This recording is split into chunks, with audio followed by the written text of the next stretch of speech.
Here we go, everybody. Lord of the Flies, Chapter 3, Huts on the Beach. Jack was bent double.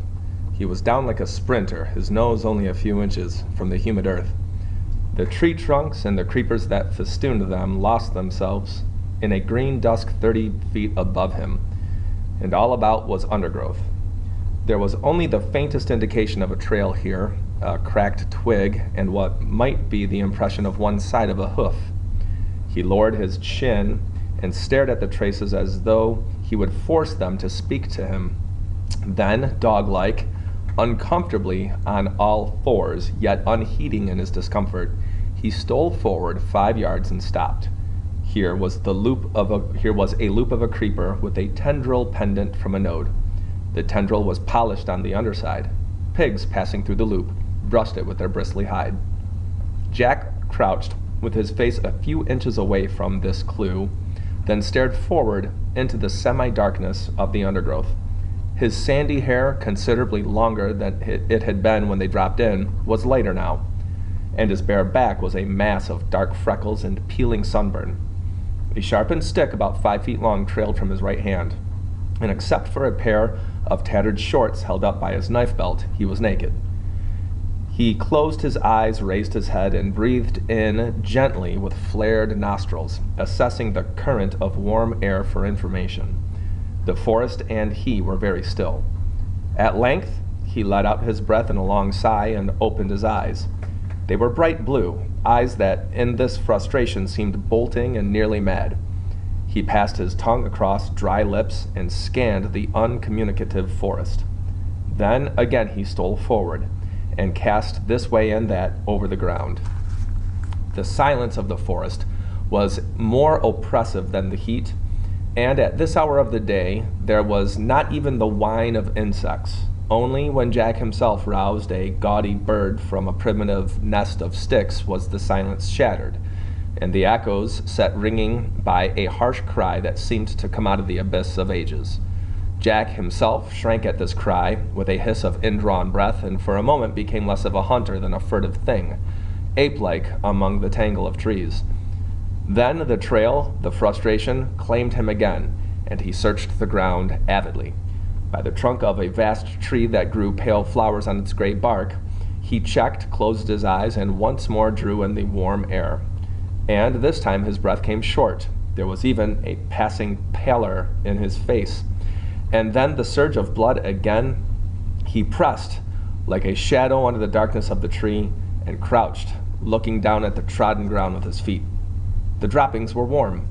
They lay piled among the turned earth. They were olive green, smooth, and they steamed a little. Jack lifted his head and stared at the inscrutable masses of creeper that lay across the trail. Then he raised his spear and sneaked forward. Beyond the creeper, the trail that joined a pig run that was wide enough and trodden enough to be a path. The ground was hardened by an accustomed tread, and as Jack rose to his full height, he heard something moving on it. He swung back his right arm and hurled the spear with all his strength. From the pig run came the quick, hard patter of hoofs, a castanet sound, seductive, maddening, the promise of meat.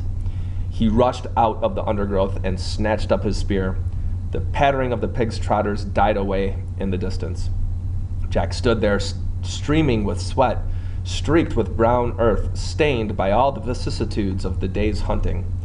Swearing, he turned off the trail and pushed his way through until the forest opened a little, and instead of bald tree trunks supporting a dark roof, there were light gray trunks and crowns of feathery palm. Beyond these was the glitter of the sea, and he could hear voices. Ralph was standing by a contraption of palm trunks and leaves, a rude shelter that faced the lagoon and seemed very near to falling down. He did not notice when Jack spoke. "Got any water?" Ralph looked up, frowning from the complication of the leaves. He did not notice Jack, even when he saw him. "I said, have you got any water? I'm thirsty." Ralph withdrew his attention from the shelter and realized Jack with a start. "Oh, hello. Water? There by the tree. Ought to be some left." Jack took up a coconut shell that brimmed with fresh water. from among a group that was arranged in the shade, and drank. The water splashed over his chin and neck and chest. He breathed noisily when he had finished. Needed that? Simon spoke up from inside the shelter. Up a bit? Ralph turned to the shelter and lifted a branch with a whole tiling of leaves. The leaves came apart and fluttered down. Simon's contrite face appeared in the hole. Sorry. Ralph surveyed the wreck with distaste. Never get it done. He flung himself down at Jack's feet. Simon remained, looking out of the hole in the shelter. Once down, Ralph explained, Been working for days now, and look! The two shelters were in position, but shaky. This one was a ruin. And they keep running off. You remember the meeting, how everyone said they were going to work hard until the shelters were finished? Except me and my hunters. Except the hunters. Well, the little ones are, he gesticulated, sought for a word. They're hopeless. The older ones aren't much better. Do you see? All day I've been working with Simon. No one else. They're off bathing or eating or playing. Simon poked his head out carefully. Yo, Chief, you tell him off. Ralph lay flat and looked up at the palm trees and the sky. Meetings. Don't we love meetings? Every day, twice a day, we talk. He got on one elbow. I bet if I blew the conch this minute, they'd come running. Then we'd be, very solemn, and someone would say, we ought to build a jet or a submarine or a TV set. When the meeting was over, they'd work for 5 minutes, then wander off or go hunting. Jack flushed. We want meat. Well, you haven't gotten any yet. And we want shelters. Besides, the rest of your hunters came back hours ago. They've been swimming. I went on, said Jack. I let them go. I had to go on. He tried to convey the compulsion to track down and kill what was swallowing him up. I went on. I thought by myself. The madness came into his eyes again. I thought I might kill. But you didn't. I thought I might. Some hidden passion vibrated in Ralph's voice. But you haven't yet. His invitation might have passed as casual, were it not for the undertone. You wouldn't care to help with the shelters, I suppose? We want meat, and we don't get it. Now the antagonism was audible. But I shall, next time. I've got to get a bob on this spear. We wounded a pig and the spear fell out. If we could only make bobs. We need shelters. Suddenly, Jack shouted in a rage. Are you accusing? All I'm saying is we've worked dashed hard, that's all. They were both red in the face and found looking at each other difficult. Ralph rolled on his stomach and began to play with the grass. If it rains like when we dropped in, we'll need shelters, all right. And there's another thing. We need shelters because of the... He paused for a moment and they both pushed their anger away. He went on with the safe changed subject. You've noticed, haven't you? Jack put down his spear and squatted. Noticed what? Well, they're frightened.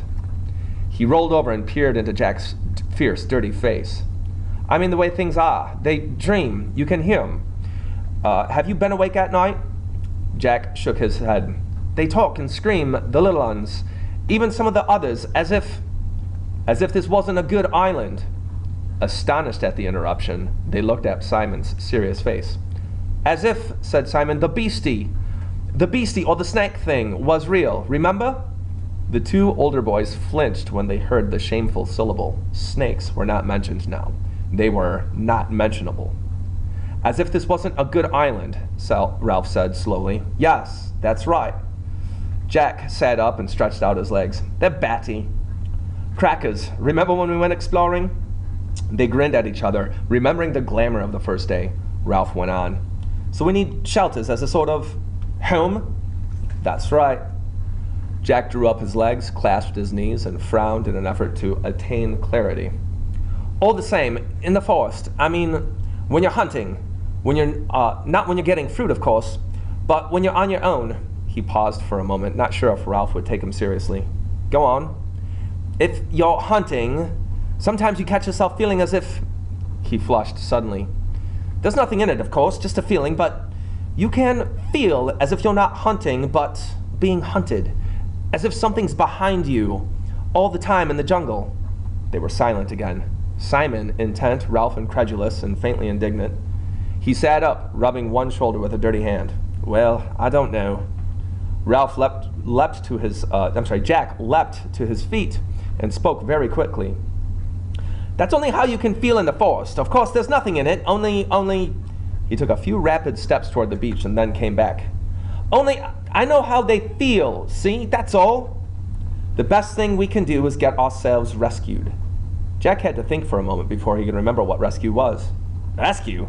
Oh, yes, of course. All the same, I'd like to catch a pig first." He snatched up his spear and dashed it into the ground. The opaque, mad look came into his eyes again. Ralph looked at him critically, though through the tangle of his fair hair. "So long as you and your hunters remember the fire." "You and your fire." The two boys trotted down the beach and, turning at the water's edge, looked back at the pink mountain. The trickle of smoke sketched a chalky line up the solid blue of the sky, wavered high up and faded. Ralph frowned. "How far off do you think you can see? How far off? I wonder how far off you could see that." "Miles. We don't make enough smoke." The bottom part of the trickle, as though conscious of their gaze, thickened to a creamy blur which crept up the feeble column. "They've put on green branches," muttered Ralph. "I wonder." He screwed up his eyes and swung round to the horizon. "Got it!" Jack shouted so loudly that Ralph jumped. "What? Where's their ship?" But Jack was pointing to the high declivities that led down the mountain to the flatter part of the island. "Of course! They lie up there! They must, when the sun's too hot." Ralph gazed, bewildered at his rapt face. "They get up high up and in the shade, resting down during the heat, like cows at home." "I thought you saw a ship."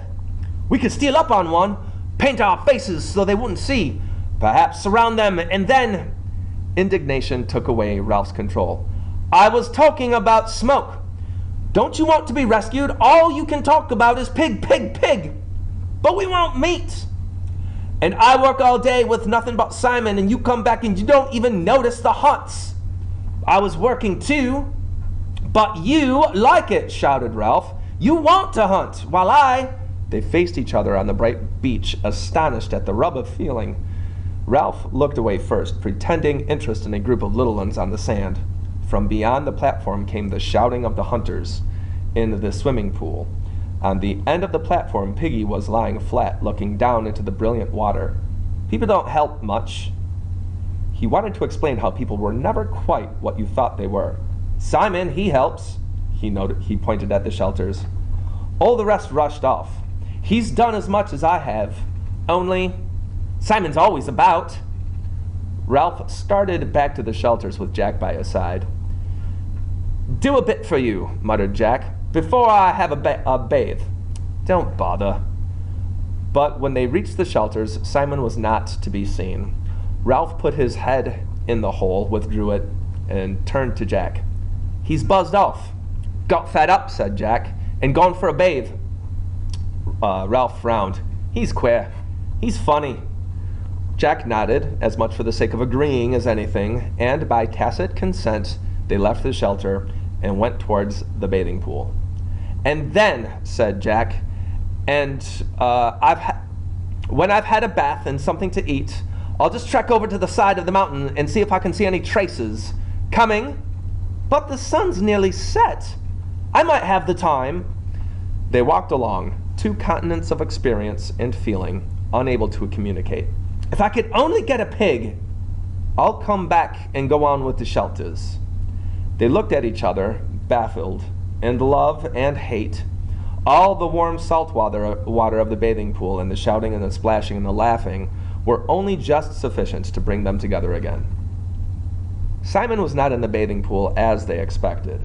When the other two had trotted down to the beach to look at the mountain, he had followed them for a few yards and then stopped. He had stood frowning at a pile of sand on the beach where somebody had been trying to build a little house or hut. He turned his back on this and walked into the forest with an air of purpose. He was a small, skinny boy, his chin pointed, his eyes so bright that they deceived Ralph into thinking him delightfully gay and wicked. The coarse mop of black hair was long and swung down, almost concealing a low, broad forehead. He wore the remains of shorts and his feet were bare like Jack's. always darkish in color, Simon was burned by the sun to a deep tan that glistened with sweat. He picked his way up the scar, past the great rock where Ralph had climbed on the first morning, then turned off to his right among the trees. He walked with an accustomed tread through the acres of fruit trees where the least energetic could find an easy if unsatisfying meal. Flower and fruit grew together on the same tree, and everywhere was the scent of ripeness and the booming of a million bees at pasture. Here, the little ones who had run after him caught up with him. They talked, cried out unintelligibly, lugged him toward the trees. Then, amid the roar of bees in the afternoon sunlight, Simon found for them the fruit they could not reach, pulled off the choicest from up in the foliage, passed them down to endless outstretched hands. When he satisfied them, he paused and looked around. The little ones watched him inscrutably over double handfuls of ripe fruit. Simon turned away from them and went where the just perceptible path led him. Soon, high jungle closed in. Tall trunks bore unexpected pale flowers all the way up to the dark canopy where life went on clamorously. The air here was dark too, and the creepers dropped their ropes like the rigging of foundered ships. His feet left prints in the soft soil, and the creepers shivered throughout their lengths when he bumped them. He came at last to a place where more sunshine fell. Since they had not so far to go for light, the creepers had woven a great mat that hung at the side of an open space in the jungle. For here, a patch of rock came close to the surface and would not allow for more than little plants and ferns to grow. The whole space was walled with dark aromatic bushes and was a bowl of light and heat.